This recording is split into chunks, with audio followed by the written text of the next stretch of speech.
tentu kebenarannya. Beberapa orang memang tidak mampu mengendalikan emosinya dengan baik dan mudah sekali marah. Assalamualaikum warahmatullahi wabarakatuh. Dalam 60 menit ke depan saya akan menyampaikan satu topik yang sangat menarik untuk Bapak Ibu ikuti dari awal hingga akhir, yaitu blitz emotion. Menaklukkan emosi diri dari sebagai pertahanan dari serangan lawan. Oke. Bismillahirrahmanirrahim. Sebelum saya memulai materi ini, silahkan Bapak Ibu melihat tayangan video yang akan saya putar. Ketika Bapak Ibu telah melihat video yang barusan saya putar, nah, apa sih yang bisa Bapak Ibu dapat dari video itu? Betul, perasaan nggak nyaman. Perasaan nggak nyaman seandainya tiba-tiba kita berada di tengah-tengahnya orang dua yang lagi bersiteru, yang lagi saling tunjuk-menunjuk, yang lagi saling menyalahkan satu sama lain. Dan ketika perasaan itu nggak nyaman, ketika tadi yang satunya satu pihak saling ngomong, yang satunya pihak juga ngomong juga, saling tunjuk-menunjuk, bisa nggak sih mendengarkan informasi yang disampaikan? Nah, akhirnya jadi sulit mendengarkan. Karena semuanya pada saling ngomong, pada saling teriak, pada saling ingin menyampaikan informasi. Apalagi dengan nada tinggi, kemudian dengan satu ekspresi emosi yang marah. Nah, ketika perasaan udah nggak nyaman, sulit mendengarkan informasi nggak sampai, bisa nggak sih paham akan informasi itu? Jadi gagal paham jadinya. Nah, ketika perasaan tidak nyaman, sulit mendengarkan, gagal paham, dan itulah kita sebutnya dengan gagal berkomunikasi. Sebenarnya komunikasi itu kan satu proses ya Bapak Ibu ya, satu proses penyampaian informasi dari satu pihak ke pihak lainnya. Tetapi ketika informasinya ini susah untuk didengarkan, susah untuk dicerna, atau susah untuk dipahami, dan terjadinya gangguan komunikasi, maka menjadi penyebab gagalnya komunikasi. Nah, menurut Daniel Goleman, EQ ini berada 80% dan IQ 20%. Dan menurut Daniel Goleman ini bahwa kecerdasan emosi jauh lebih berperan ketimbang IQ. Betul nggak sih dari paparan video tadi yang Bapak Ibu sempat tonton ya, sempat lihat, benar nggak sih ternyata memang yang disampaikan Daniel Goleman ini bahwa IQ itu berperan 80% di lingkungan sosial? Pasti betul ya Bapak Ibu ya. Bagaimana sih mengenali emosi diri sendiri merupakan satu kemampuan untuk mengenali perasaan sewaktu perasaan itu terjadi.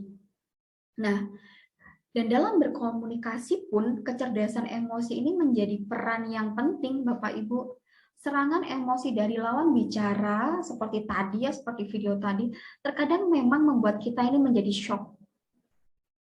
Kita bisa bayangkan kalau kita berada di tengahnya tadi ya, menjadi siapa tadi? Saya tidak terlalu mengenal yang di tengahnya ya Bapak Ibu ya. Jadi bagaimana itu orang yang di tengah bisa hanya terdiam tertegun begitu ya? Mungkin kita juga sama. Saya juga sama, seandainya saya berada di tengahnya itu, saya akan menjadi shock. Nah, apalagi seandainya kita yang menjadi lawan bicaranya tiba-tiba terkena blitz emotion, serangan emosi seperti itu. Nah, kecerdasan emosi menurut dari Goleman kemampuan seseorang menyadari dirinya serta mengelolanya, serta kemampuan untuk menyadari orang lain, mengelola hubungan tersebut secara konstruktif. Nah, dari sini komponen EQ sebenarnya terdiri dari dua bagian, Bapak Ibu, yakni pengelolaan diri intrapersonal serta pengelolaan orang lain interpersonal. Ketika kita tiba-tiba dikejutkan dengan satu emosi negatif itu, maka dengan kecerdasan emosional kita mampu mengelola diri kita. Pengelolaan diri ini ada dua ya Bapak Ibu ya, ada self-awareness, sadar diri, dan pengelolaan diri yaitu self-management. Nah, ketika kita tiba-tiba nih kalaupun tidak seperti yang ada di video ya, kita sering nih tiba-tiba terkena marah, terkena damprat, atau tiba-tiba kita terkena komplain. Nah, kita lagi nyaman, lagi duduk-duduk, tiba-tiba ada orang yang datang, dia komplain dengan sesuatu hal. Kalau misalnya jadi ibu rumah tangga, tiba-tiba ada seseorang yang datang mengadukan tentang perilaku anak kita. Oh, anak kamu tuh udah berantakin rumah saya. Nah, atau seorang kasir kemudian tiba-tiba didamprat oleh customernya, atau penjual pemilik toko tiba-tiba datang customer yang marah-marah komplain tentang produknya. Nah, bagaimana tuh caranya biar kita nggak benar-benar juga berperilaku yang sama ya Bapak Ibu ya. Nah, please emotion. Nah, ketika kita ini sudah sadar diri, oh ada emosi yang nggak nyaman loh, yang menghampiri kita. Nah, yang pertama adalah Tuhan dulu atau Allah dulu ya, zikir dalam hati. Loh, kok zikir? Kita kan lagi diajak ngobrol gitu ya, kita lagi diajak komunikasi, kita kok zikir? Bapak Ibu, zikir sebenarnya kan kita itu zikir artinya mengingat Tuhan di dalam hati kita. Nah, ketika kita mengingat Tuhan dalam hati kita, self-awareness kita, setelah kita dengan mengingat Tuhan, dengan tujuan adalah peningkatan diri kita. Yang pada akhirnya kita bisa percaya diri, Bapak Ibu. Kita bisa kontrol diri. Oke. Saya hambanya Tuhan nih. Ada Tuhan dalam hati saya nih, ada Allah dalam hati saya. Masa iya saya akan berperilaku, berperingai yang sama dengan orang yang ada di depan saya? Nah, itu akan membuat kita bisa mengontrol diri kita. Dan kemudian yang kedua adalah self-conscious. Dengan self-management kita, sadar diri akan kelemahan kita, menyadari kelemahan diri sendiri. Kita juga bisa mengontrol diri dengan menyadari kelemahan diri. Semisal, oh iya, kelemahan saya nih kalau misalnya tiba-tiba kena serangan blitz emotion ini, nah saya biasanya lutut saya gemeter, saya gagap dalam berbicara, saya nggak bisa lancar ngomong. Akhirnya yang tadinya sebenarnya saya ada di pihak yang benar, akhirnya ketika saya gugup, saya berusaha menjelaskan, tapi saya terbata-bata, akhirnya yang terlihat adalah saya salah. Karena saya hanya tidak mampu menjelaskan. Nah, di sini kita akan berpikir secara kritis, Bapak Ibu. Oh iya, nanti saya juga terpantul nih dengan emosinya. Kelemahan saya nih. Nah, di sini akhirnya kita bisa adaptasi. Kita beri jeda diri kita untuk menerima, menyadari kelemahan kita. Oh iya, ada orang lagi marah di depan saya. Kalau saya ngikutin ini, kelemahan saya ini nih. Saya bisanya gagap nih. Saya nggak bisa nih ngontrol emosi saya kalau sudah orang ini langsung marah-marah teriak-teriak gitu. Nah, kita sadar dulu, kita menyadari dulu kelemahan diri kita ini seperti apa. Setelah kita sadar kelemahan kita, ya kita tentunya punya kelebihan dong ya Bapak Ibu ya. Nggak semua di dalam diri kita hanya memiliki sisi kelemahan. Social skill apa sih yang kita punya nih? Oh, skill saya adalah mudah mempengaruhi orang. Misal, skill saya mudah mempengaruhi orang. Tapi saya nunggu lawan bicara saya ini diem nih. Saya nunggu lawan bicara saya ini memperhatikan saya dulu. Nah, di sini kita akan tahu nih Bapak Ibu, ketika kita sudah sadar kelemahan kita nanti akan bisa mengoptimalkan kelebihan dalam diri kita. Dan yang ketiga adalah listening ability. Ini yang sebenarnya penting ya Bapak Ibu ya. Kemampuan kita mendengar. Nah, bagaimana ketika kita lebih mengutamakan telinga daripada mulut kita? Tuhan memberikan kita dua telinga, Bapak Ibu, dua telinga dan satu mulut yang bertujuan agar kita ini lebih banyak mendengar daripada berbicara. Di saat ada serangan emosi yang berdampak negatif di diri kita, maka kita menggunakan listening ability kita. Yang pertama adalah dengan menggali informasi yang disampaikan oleh lawan bicara kita. Jangan-jangan dia hanya salah paham. Jangan-jangan dia salah informasi atau dia malah salah orang nih. Nah, dia harusnya marah kepada si A, tapi karena nama kita mungkin mirip. Nah, contoh, dia harusnya marah kepada yang namanya Hoirul nih. Nah, tapi ketika bertemu dengan nama Hoiril, dikiranya satu orang yang sama, tapi hanya beda panggilan. Dan akhirnya yang kena marah ini Hoiril nih, padahal sebenarnya dia akan marah sama Hoirul. Nah, ada kan biasanya seperti ini ya Bapak Ibu ya. Nah, di sini ada yang salah alamat. Nah, oleh karena itu kita gali dulu informasi, benar nggak sih informasinya? Nah, itu diperlukan listening ability, kemampuan kita mendengar, menggali informasinya. Nah, yang kedua adalah mengingat informasi yang penting. Mengingat informasi yang penting ini adalah salah satu komponen dari listening ability. Nah, orangnya udah benar, informasinya udah benar. Dia dia akan menuju kita nih. Saya nih udah benar nih yang dituju. Dia pun orang yang sama nih. Informasinya udah benar. Nah, setiap orang cara memaknai informasi ini berbeda. Itulah pentingnya kita mengingat informasi yang penting. Contoh nih Bapak Ibu ya, seorang customer yang marah kepada pemilik toko karena tidak memberikan diskon ya yang sudah dijanjikan pada media promosi yang disebar. Contoh, biasanya kalimatnya kemarahannya begini, tutup saja tokomu itu, kamu itu nipu saya. Nah, kasir ini udah nggak bener ini, mana manajernya, mana pemilik tokonya. Nah, uangnya kamu ambil ya. Nah, biasanya kelakuan kasir nih, nggak sekali dua kali nih, saya rekam loh ya. Nah, biasanya seperti itu ya. Halo guys, halo ini saya ada di supermarket Keong Racun nih. Di supermarket Keong Racun nih, saya udah belanja habis 1 juta, tapi nggak dapat diskon. Nggak sesuai dengan media promosi yang disebar nih. Harusnya saya dapat diskon 10% ketika minimal belanja 500.000. Saya udah belanja 1 juta guys, tapi si kasir nggak ngasih saya diskon 10%. Nggak sekali dua kali nih kasir supermarket Keong Racun begini. Nah, bla bla bla bla. Biasanya seperti itu ya Bapak Ibu ya. Intronya itu panjang sekali, lebay-lebaynya itu banyak sekali. Nah, di sini kita perlunya mengingat informasi yang penting.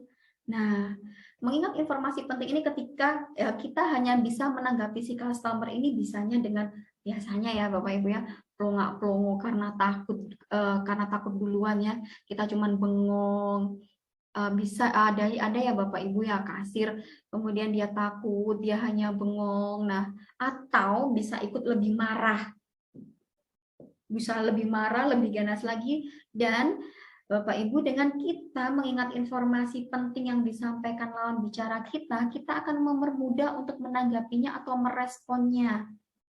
Nah, contohnya seperti ini. Nah, baik Ibu, yang Ibu komplain kan adalah Ibu sudah belanja 1 juta tapi tidak mendapat diskon yang sesuai di media promosi ya Ibu. Nah, ini informasi yang penting.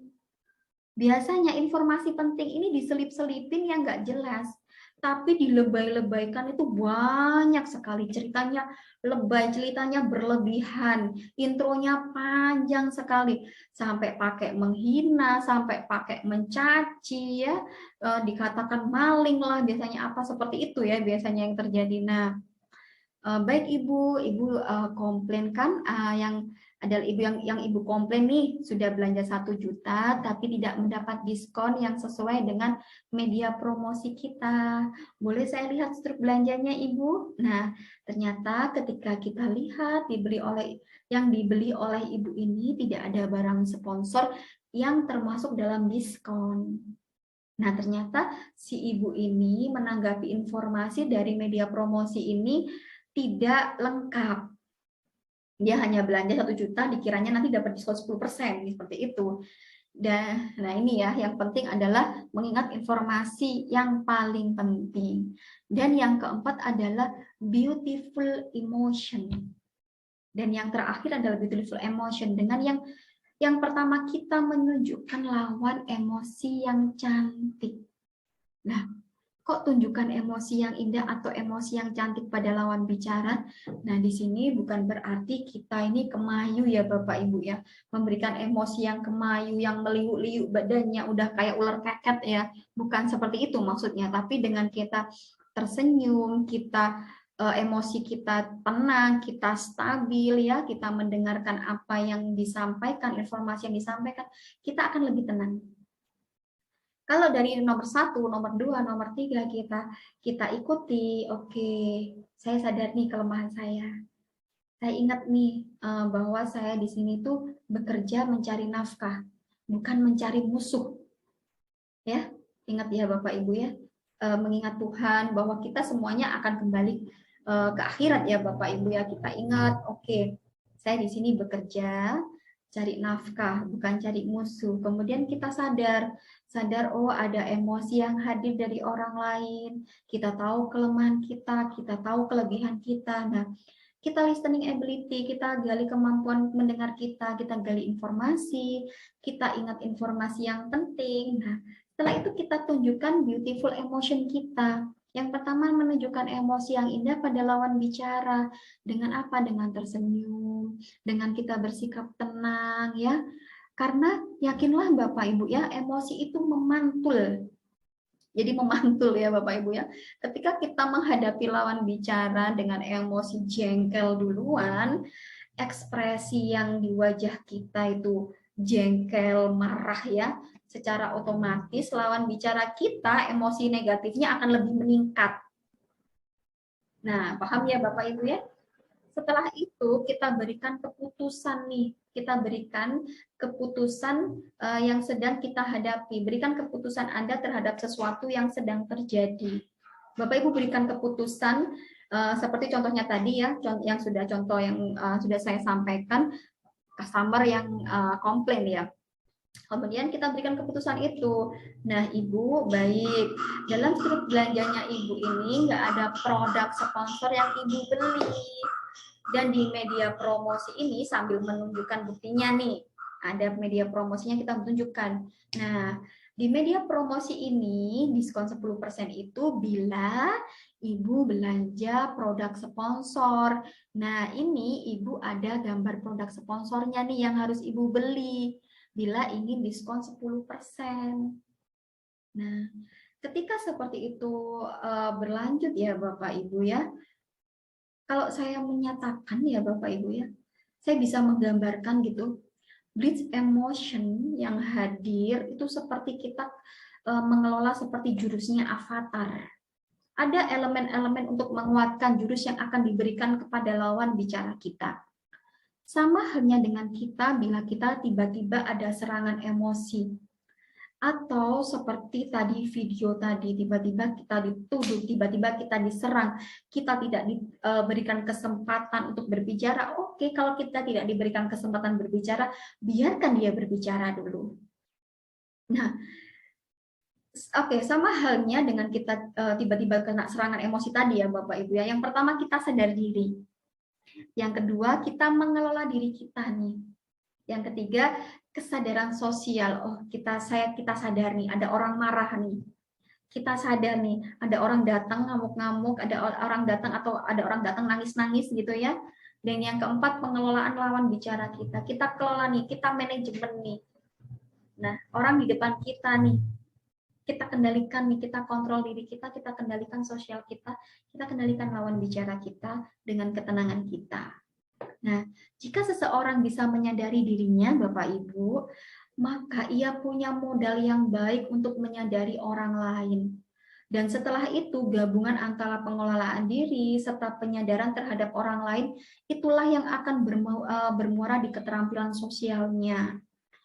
Dan Bapak Ibu ya, mau direspon apa sih orang di depan kita ini ya? Mau direspon apa sih orang di depan kita ini? Orang-orang yang terkuat bukanlah mereka yang menunjukkan kekuatan di depan kita, Bapak Ibu. Tetapi mereka yang memenangkan pertempuran yang tidak kita ketahui. Nah, Bapak Ibu, yang tidak kita ketahui, orang di depan kita ngamuk-ngamuk, memberikan emosi negatif pada diri kita, memantulkan emosi negatif pada diri kita. Di dalam diri kita sendiri itu ada pertempuran yang hebat juga ya Bapak Ibu ya, antara pengen ngomong, pengen nonjok, pengen gampar, atau pengen nyiram air nih. Nah, itu sebuah pertempuran yang mereka tidak tahu, yang dia tidak tahu. Nah, orang-orang terkuat ini bukanlah orang yang menunjukkan kekuatannya di depan dia. Kita menunjukkan kekuatan saling adu mulut seperti tadi ya, seperti video tadi kita adu mulut sampai informasinya yang penting itu tidak terdengarkan. Apa sih yang disampaikan itu sebenarnya? Jadi kalau istilahnya kalau orang Jawa itu belakrak omongannya. Nah, tetapi mereka yang memenangkan pertempuran yang tidak mereka ketahui dalam diri kita. Kemarahan yang diekspresikan dengan cara yang sehat dan positif berarti kita telah menyalurkan kemarahan itu, kemarahan emosional itu ke arah resolusi, Bapak Ibu, bukan menyerang. Jadi istilahnya kita tidak menyerang dia, tapi kita redam dulu pertempuran yang ada dalam diri kita. Karena sebenarnya apa sih Bapak Ibu? Karena tujuan kita di bumi ini bukan mencari musuh ya. Yang pertama, seperti apa yang saya sampaikan tadi, dengan kita zikir, kita mengingat Tuhan bahwa di bumi ini kita tidak mencari musuh. Kalau seandainya bridge emotion itu hadir di perkantoran, hadir di pekerjaan Bapak Ibu, tiba-tiba ada bos atau ada bawahan yang tiba-tiba komplain atau tiba-tiba menyerang balik atau tiba-tiba menghina pekerjaan kita, menghina bagaimana cara kita mendelegasikan tugas. Nah, kita zikir dulu, kita ingat Tuhan bahwa kita di bumi ini tidak mencari musuh. Bapak Ibu di pekerjaan Bapak Ibu mencari nafkah, mencari rezeki yang berkah, bukan mencari dosa. Tapi kita mencari bekal untuk akhirat kita nanti. Oke, tuntas sudah materi kita pada siang hari ini, tepat 23 menit ya Bapak Ibu. Selebihnya kita akan sharing nih, kita akan tanya jawab, boleh bercerita, boleh sharing. Karena sebenarnya bridge emotion ini terjadi di setiap manapun, terjadi dalam apa ya Bapak Ibu, instansi manapun. Nah, oke, semoga Allah meridhoi ilmu yang saya sampaikan ini. Semoga ilmu ini juga diterima di hati dan di pikiran Bapak Ibu semua. Silahkan yang ingin sharing, saya kembalikan ke moderator.